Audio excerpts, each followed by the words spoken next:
Allah Subhanahu wa Ta'ala yang telah mendatangkan kita ke dunia ini. Kita datang ke dunia ini bukan atas kemauan manusia.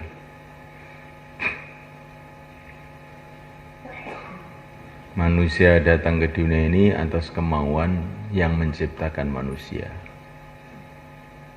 atas kemauan Allah Subhanahu wa Ta'ala.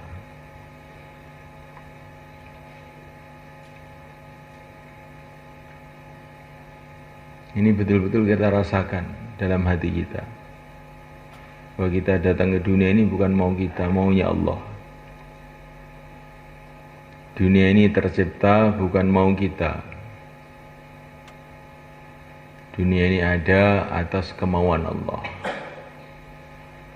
Adanya bumi, adanya langit, adanya daratan, adanya lautan, adanya gunung-gunung, adanya dataran, adanya binatang, adanya tumbuh-tumbuhan, adanya semua makhluk ini atas kehendak penciptanya, atas kehendak Allah Subhanahu wa Ta'ala.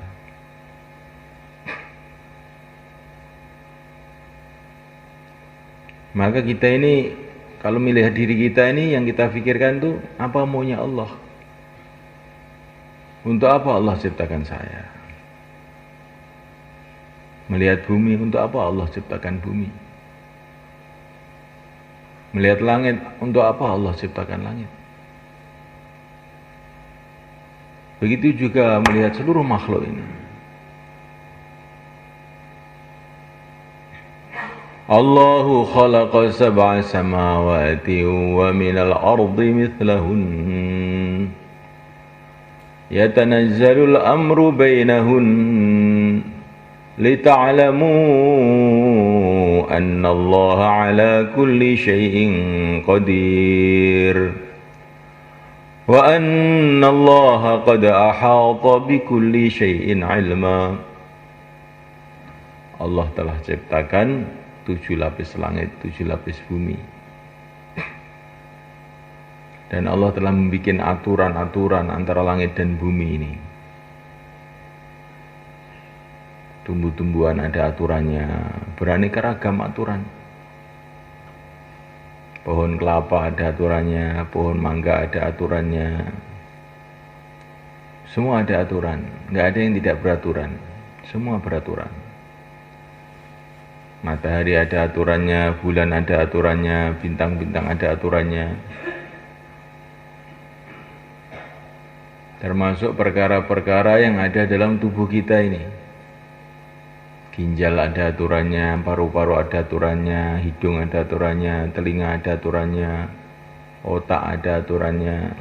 Tertib, beraturan. Untuk apa Allah ciptakan ini? Lita'lamu annallaha ala kulli syai'in qadir. Agar kamu itu tahu bahwa Allah itu Maha Kuasa. Ini tujuan yang terpenting diciptakannya alam semesta ini, supaya kita ini tahu bahwa Allah itu Maha Kuasa. Sehingga kita mengagungkan Allah, mencintai Allah, takut kepada Allah, tunduk kepada Allah. La ilaha illallah.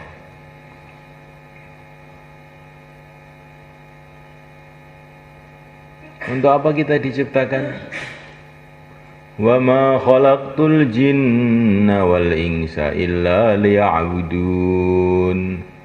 Tidaklah aku ciptakan jin, tidaklah aku ciptakan manusia kecuali untuk ibadah. Tugas kita ini ibadah. Ibadah itu apa? Ibadah itu menjalankan perintah Allah, menjauhi larangan Allah, itu namanya ibadah. Dakwah itu termasuk ibadah juga.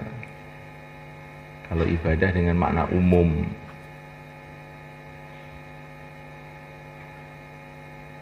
Ibadah itu dengan makna umum, ya seluruh menjalankan perintah namanya ibadah. Walaupun sholat, kalau tidak menjalankan perintah ya bukan ibadah. habis ngasar kok sholat sunnah mamanya, malah dosa kita. Ibadah itu menjalankan perintah Allah itu namanya ibadah.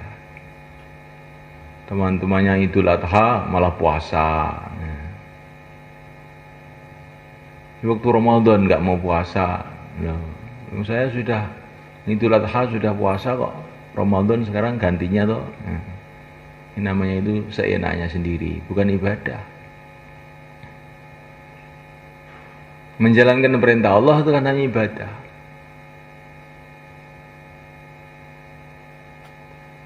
Menjauhi larangan Allah itulah ibadah. Dan menjauhi larangan itu bisa terus-menerus. Kalau kita suruh sholat terus-menerus enggak susah ya. Berapa jam kamu kuat sholat? Tapi kalau meninggalkan larangan itu bisa terus-terusan. Kalau kamu niatkan meninggalkan larangan, ini ibadah terus. Maka Nabi mengatakan, ittaqil maharim takun a'badan nas. Jauhilah larangan-larangan Allah, maka kamu jadi orang yang paling beribadah. Karena kalau menjalankan perintah itu ya sekemampuannya. Tapi kalau menjauhi larangan itu terus 24 jam. Maka menjauhi larangan itu ibadah juga. Kita menjauhi zina, bukan tidak berbuat zina, menjauhi zina. Ibadah terus. Menjauhi zina itu bagaimana? Allah menyuruh kita bukan tinggalkan zina, jauhi zina. Matanya jangan melihat satu yang haram. Yang membuat hati itu pengen zina. Kalau melihat televisi bagaimana? Boleh enggak? Boleh apa enggak? Jawab. Tidak. Loh. Bagaimana kok tidak? Kok punya TV semua? Apa enggak dilihat itu?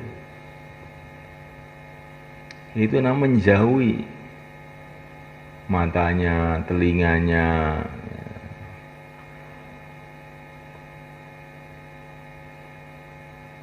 Maka ini kalau kita jauhi, apalagi kita di masjid begini, kita niatkan menjauhi zina, pahala terus ini.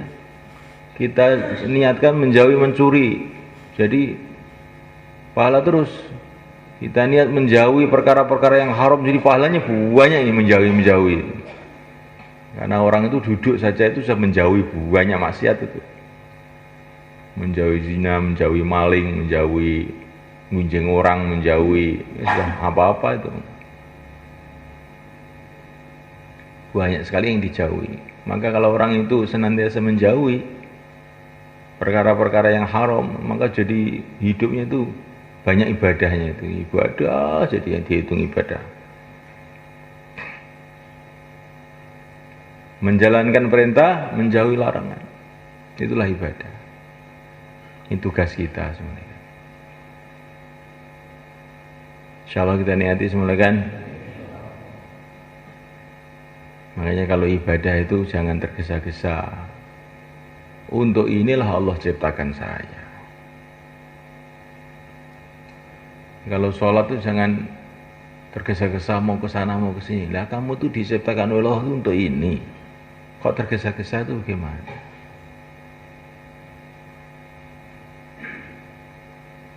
Kalau kita keluar, jangan tergesa-gesa pulang.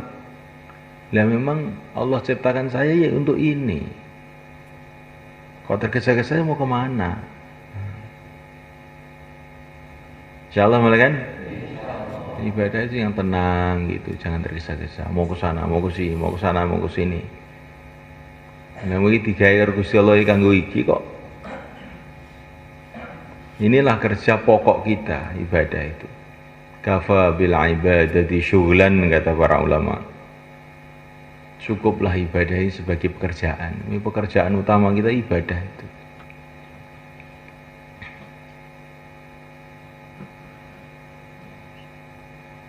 Jadi semulaikan Allah SWT, Allah ciptakan kita untuk ibadah, Allah ciptakan semua makhluk ini untuk supaya kita kenal kepada Allah. Maka jangan sampai makhluk apa saja itu membuat kita lupa kepada Allah. Melihat langit teringat Allah, melihat bumi teringat Allah, melihat manusia teringat Allah. Karena Allah ciptakan manusia ini supaya kita ingat sama Allah. Melihat istri teringat Allah, melihat anak teringat Allah. Ada orang yang menyenangkan teringat Allah, ada orang yang menyusahkan teringat Allah. Jangan karena dicintai orang kemudian kita lupa kepada Allah. Yang membuat orang cinta sama kita itu adalah Allah. Kalau kita disayangi sama ibu kita, ingat Allah. Karena yang bikin sayang ibu kita kepada kita itu Allah. Kalau Allah tidak menjadikan ibu kita sayang sama kita, maka kita dibuang ke kali. Ya enggak? Kamu lihat di Madiun di rumah sakit itu banyak orang itu punya anak bayi itu dibuang. Kan aneh tadi. Enggak usah aneh, memang Allah membuat hatinya itu tidak sayang sama anaknya, dibuang anaknya. Nah kamu kok tidak dibuang? Karena Allah meletakkan rasa sayang dalam hatinya ibu kita. Maka kita disayangi ibu kita, jangan lupa sama Allah.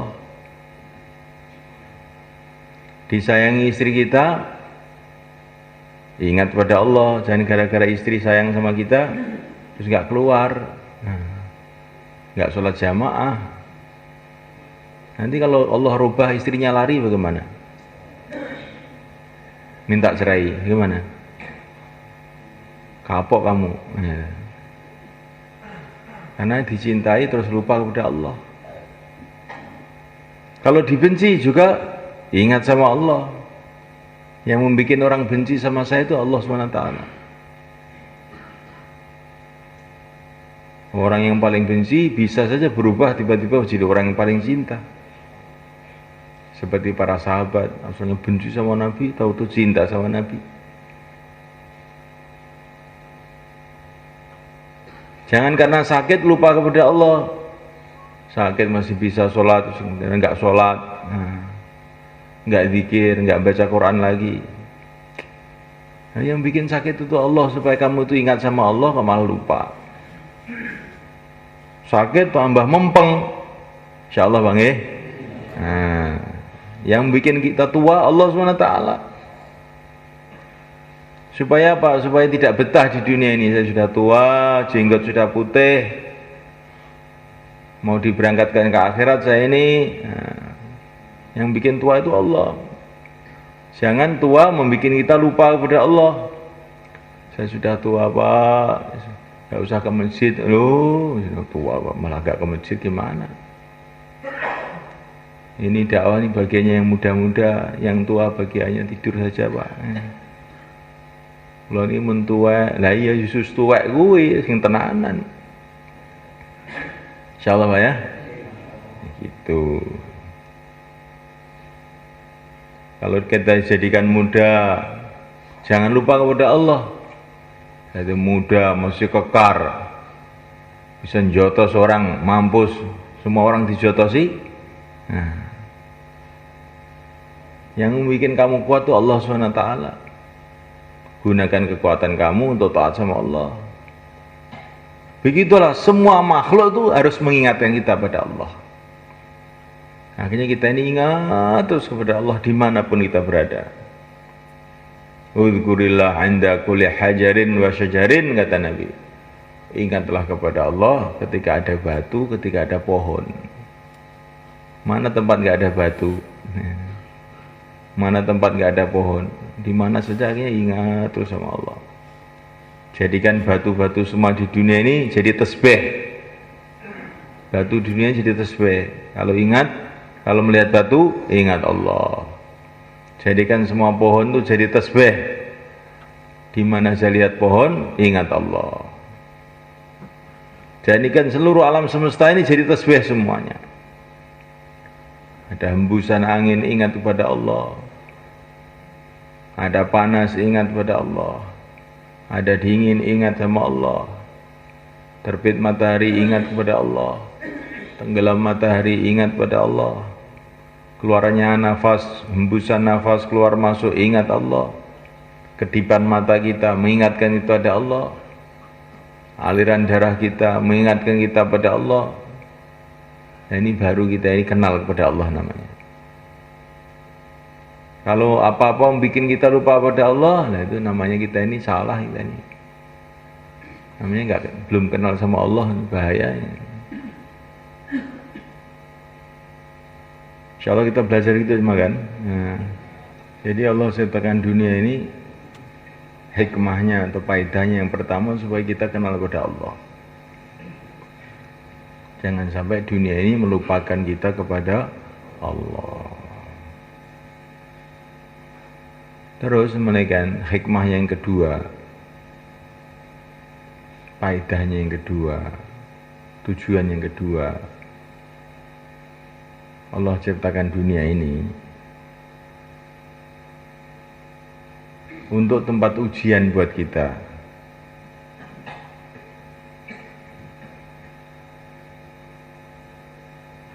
Tempat ujian mereka. Kita di dunia ini mulai kita dikasih akal oleh Allah secara sempurna umur 15 tahun sampai mati kita diuji. Tabarakalladzi biyadihil mulku wa huwa ala kulli syai'in qadir. Alladzi khalaqal mauta wal hayata liyabluwakum ayyukum ahsanu amala. Kita diuji oleh Allah siapa yang paling baik amalnya.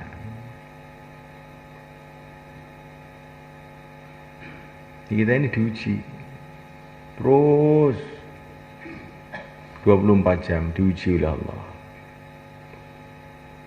Ujiannya apa? Ujiannya dua. Yang pertama ujian iman, yang kedua kali ujian amal. Kalau kita senantiasa hatinya yakinnya pada Allah, pokoknya kalau Allah tolong beres, karena yang kuasa semua Allah. Amalnya ikut Rasulullah, maka ujiannya lulus. Tapi kalau kita ini pahamnya itu yang punya kuasa itu ini sana sini, Amerika, Cina, Belanda, terus amal kita mengikuti mau kita sendiri, ya kita tidak lulus namanya. Di dunia itu ujian. Maka dunia ini sejak zaman dulu sampai sekarang sampai kiamat nggak ada tenangnya, itu nggak ada. Sono masalah intinya ini, tenang ujian. Kalau kamu ingin tempat nggak ada masalah, itu namanya di surga. Kalau dunia ini ya masalah terus. Ya dalam masalah-masalah itu sudah timbul ujian. Siapa yang hatinya tawajuh pada Allah dan ikut sunnah Rasulullah kehidupannya, ya itu lulus. Kalau lulus masuk surga, dapat ridha Allah. Kalau tidak lulus, ada dua ini, ada tidak lulus total, itu matinya tidak membawa iman, itu tidak lulus total, ke neraka selama-lamanya. Ada yang tidak lulus tapi tidak total, matinya masih membawa iman, tapi hidupnya banyak maksiat, maka ke neraka dulu, terus nanti ke surga, kecuali kalau diampuni oleh Allah. Kita pahami betul hidup ujian. Kaya ya ujian, miskin ya ujian. Sehat ya ujian, sakit ya ujian. Maka Nabi Sulaiman dikasih kerajaan yang hebat. Beliau paham ini ujian. Liyabluwani ashkuru amakfur. Ini ujian dari Allah nih. Supaya saya ini bagaimana sikapnya menerima kerajaan ini, syukur apa kufur? Kalau kita ini sehat, ujiannya ujian syukur. Syukur apa enggak? Kalau kita ini sakit, ujiannya sabar apa enggak? Diujian terus. Walaupun miskin, sakit-sakitan, mencret terus, tapi sabar. Ya lulus. Masuk surga, enggak apa-apa. Bukan masalah. Walaupun kaya, sehat, tapi tidak syukur, ya ke neraka. Gagal. Semua itu diuji, sama aja. Jadikan pimpinan dia ujian, adil atau tidak. Kalau adil ya ke surga, kalau enggak ya ke neraka. Jadikan rakyat ujian juga. Jadi rakyat itu bagaimana? Taat pada Allah apa tidak? Jadi enggak ada orang di dunia yang tidak diuji. Sampai para nabi pun diuji. Para nabi didatangkan oleh Allah diuji. Diuji dengan umatnya yang macam-macam itu.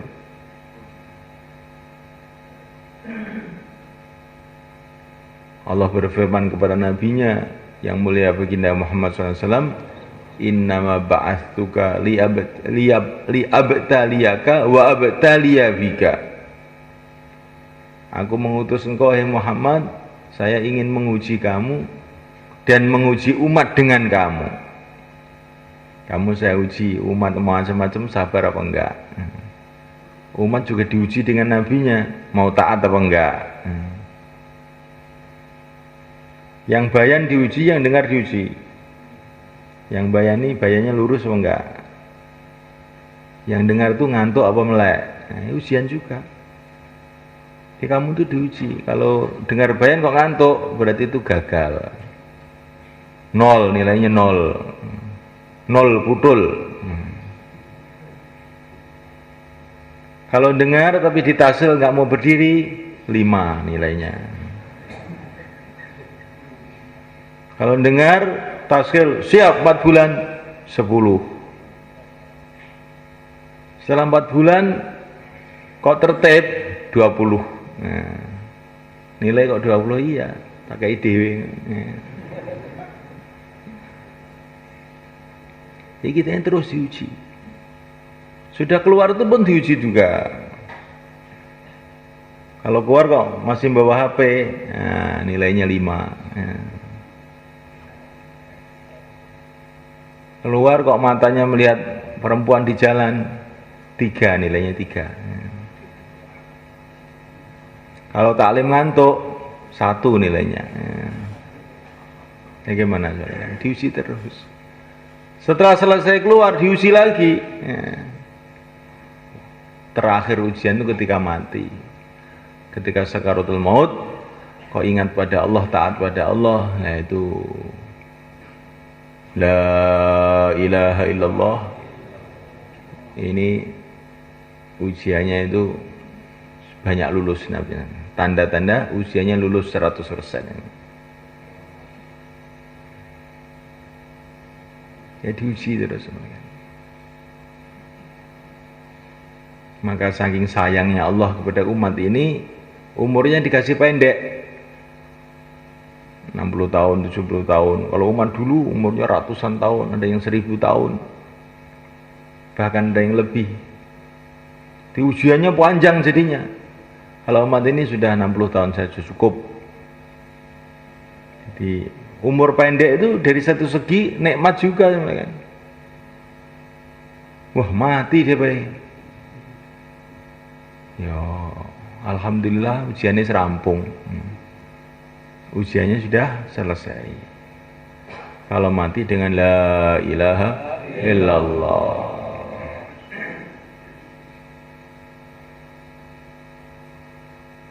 Ini tujuan yang kedua, diciptakannya dunia untuk tempat ujian.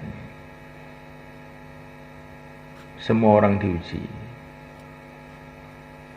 Umat diuji, nabi diuji, santri diuji, kiai diuji. Orang kaya diuji, orang miskin diuji. Orang sehat diuji, orang sakit diuji. Pimpinan diuji, yang dipimpin pun diuji. Ujiannya satu saja. Amalkan agama Allah atau tidak. Cuma itu aja. Jadi walaupun kita ini sudah cemet gepeng, asalkan masih amal agama Allah, ya kita ini lulus. Syukur lulus. Kalau tidak amal agama Allah, apapun yang terjadi kita ini gagal, tidak lulus, setor diri ke neraka.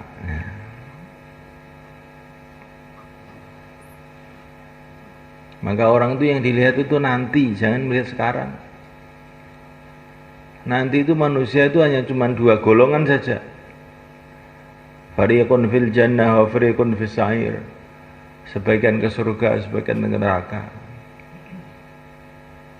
Sekarang ini sebenarnya juga sama aja. Manusia itu cuma dua golongan. Golongan calon surga, golongan calon neraka. Cuma itu aja.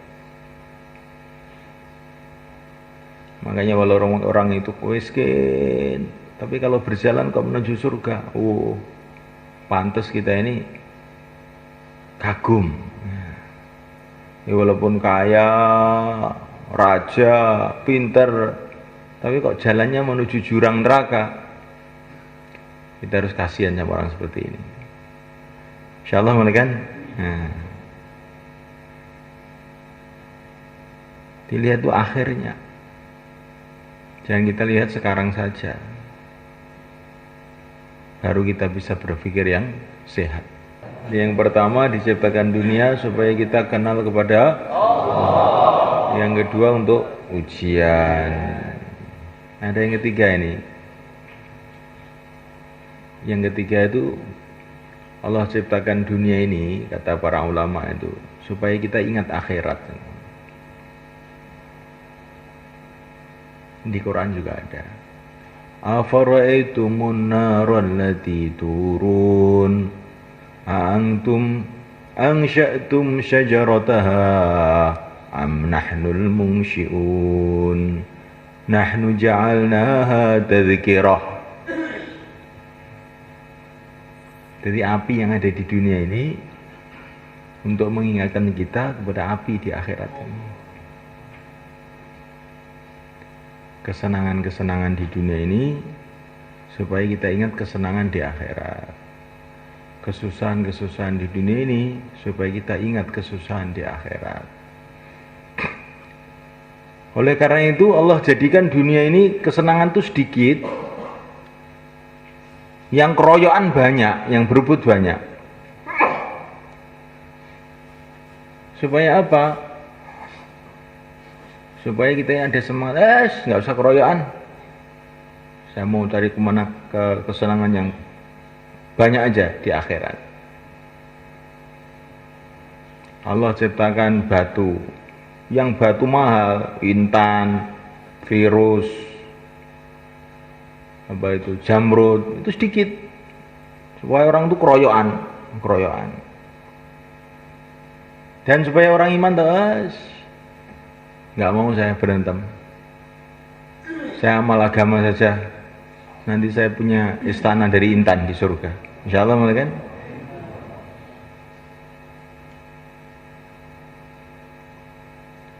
Semua orang ingin jadi raja, kelihatannya enak jadi raja itu, nggak tahu, belum pernah coba saya.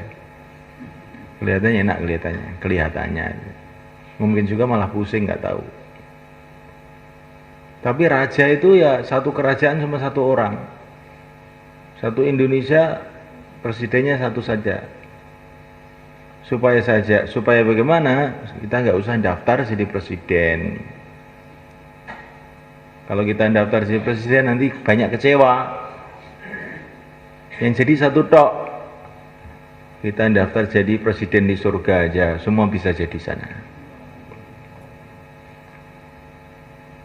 Kita mau makan enak itu, satu piring besar atau nampan.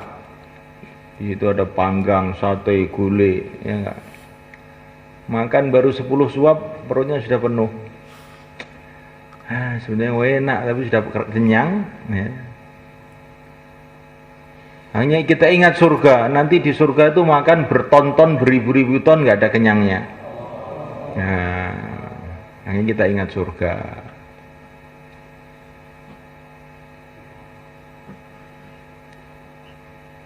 Kalau kita senang sama istri kita, gimana? Ingat bidadari. Istri itu menyenangkan tuh paling beberapa bulan saja. Kalau nggak percaya, yang belum kawin tuh, kamu kawin nanti kan sudah agak lama, bosan sudah. Ya. Mau kawin lagi nggak berani. Ya. Mau saya nggak berani. Kawin di surga aja lah. Gitu. Di sana banyak tanpa KUA, ya. Tanpa urusan, nggak ada wanita marah, semua seneng semua. Gimana semuanya kan? Jangan yang tua-tua diceritai kawin diam saja. Kamu nanti kalau di surga muda lagi, ya, bisa kawin lagi 1 juta bidadari. Ya. Ini kelihatannya orang tua diajak ngomong kawin nggak nyaut ini. Diam aja karena setrumnya sudah tinggal 5 watt. Tinggal 5 watt. Nah. Jadi sudah malaikat ta'ala. Begitu juga kesusahan-kesusahan di dunia ini mengingatkan kita kepada kesusahan yang besar yang ada di akhirat. Kalau kita ke sawah, kepanasan, ingat kita pada akhirat. Ini panasnya sawah kayak begini. Bagaimana panasnya padang mahsyar. Nah. Melarat di dunia kayak begini gak enaknya ini. Bagaimana kalau melarat di akhirat yang juta-juta tahun. Melarat 10 tahun, 20 tahun aja sudah bingung kita ini. Nah kalau melarat selama-lamanya, kayak apa susahnya. Punya utang diubur-ubur orang, utang itu susah gitu. Nah kalau kita punya utang di akhirat, diubur-ubur orang di akhirat, dituntut di akhirat, bagaimana? Kayak apa susahnya gitu. Di kesusahan-kesusahan dunia ini jadikan alat untuk mengingati kesusahan akhirat, sehingga kita tidak terkesan, tetap istiqomah dalam agama walaupun susah. Kegembiraan-kegembiraan dunia ini mengingatkan kita kepada gembiraan akhirat, sehingga kegembiraan dunia tidak melupakan kita pada akhirat, justru tambah istiqomah. Insyaallah kan?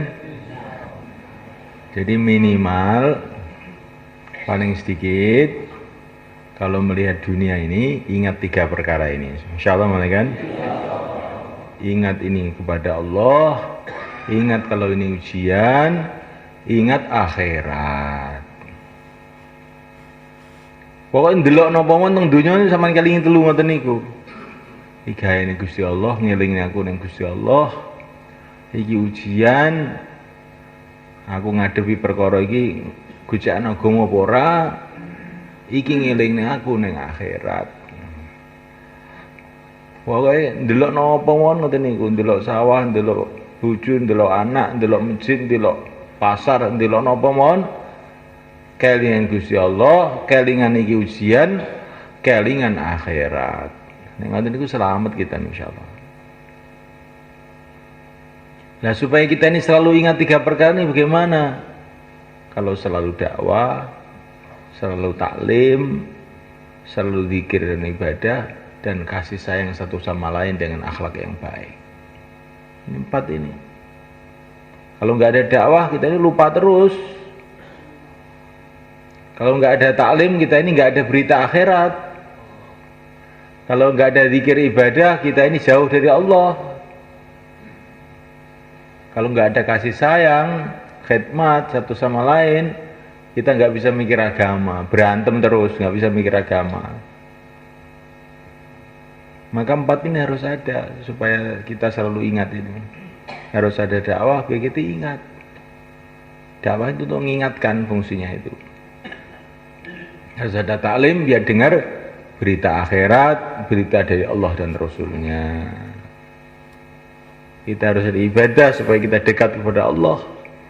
Kita harus ada akhlak yang baik. Nah, dengan akhlak yang baik itu kita bisa amal agama dengan baik. Insyaallah kan? Dan supaya 4 ini ada bagaimana? Latihannya keluar. Bagaimana semuanya kan? Keluar tuh paling sedikit 4 bulan. Itu untuk latihan. Latihan beri kita ini hidup tuh lurus. Kalau latihan nggak mau, bagaimana bisa jadi? Harus latihan. Nanti kalau sudah latihan, perkara yang sulit tahu-tahu mudah. Amal agama itu sulit setengah mati ya, nggak mau latihan. Itu yang bisa amal agama itu hanya wali-wali itu loh. Kalau saya ini preman-preman begini susah amal agama. Enggak. Amal agama itu mudah. Inna hadzina yusrun, agama itu mudah kata Nabi. Tapi kalau mau latihan syaratnya kayak naik sepeda itu. Kalau orang belum pernah lihat orang naik sepeda, ini luar biasa nih, sakti betul nih orang ini. Rodanya 2 kok nggak bisa ambruk ya. Itu cagaannya dari jin apa dari setan itu. Nah. Tapi setelah latihan 3 hari, alah saya juga bisa ternyata. Nah.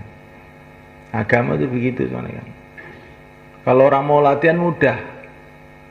Syaratnya agama itu harus ada latihan pertama. Kemudian yang kedua harus ada suasana. Kita suruh berenang tapi nggak ada air, ya repot. Babak bundas akhirnya. Ya nggak sebenarnya. Jadi subhanahu wa ta'ala agama itu mudah tuh bila ada 2 itu ada. Ada latihan, ada suasana. Maka untuk membuat latihan dan suasana itu caranya keluar. Yang keluar ini penting ini sebenarnya kan. Keluar ini bukan mau atau tidak mau, yang mau monggo, yang tidak mau ya nggak apa-apa, bukan nih, harus ini. Kalau kita nggak keluar, kita nggak bisa latihan, nggak ada suasana, akhirnya kita nggak bisa amal agama. Kalau nggak bisa amal agama, kita akan celaka dunia akhirat. Yang keluar ini penting nggak sebenarnya kan? Penting. Nah kalau penting berdiri tuh 4 bulan 4 hari sana, silakan silakan. Tambah masa, sisa masa, semua yang mau keluar selatan semua, silakan. Nah, monggo.